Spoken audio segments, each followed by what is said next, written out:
একটা ছেলে আমেরিকার ইঞ্জিনিয়ার হয়েছে, সে আমেরিকাতে ইঞ্জিনিয়ার হয়েছে। তার মা তাকে কল করলো একদিন যে বাবা তোমার বাবা মারা গিয়েছে, তোমাকে আসতে হবে। ছেলে বলছে ঠিক আছে মা, আমি আসার ব্যবস্থা করছি।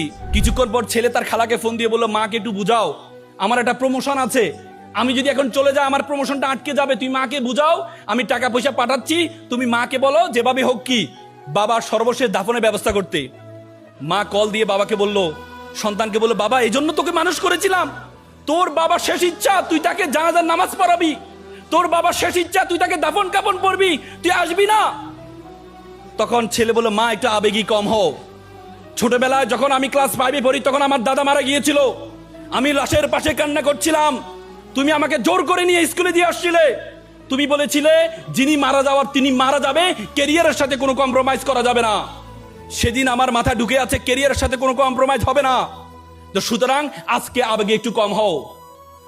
প্রিয় অভিভাবক এখানে আছেন, সন্তান মনে রাখবেন সন্তানরা দেখে শিখে, বলা হয় লার্ন ইন বিহেভিয়ার, সন্তান আপনাকে দেখে শিখে। তো সুতরাং আপনি যেভাবে সন্তানকে শেখাবেন সন্তান সেভাবে শিখবে।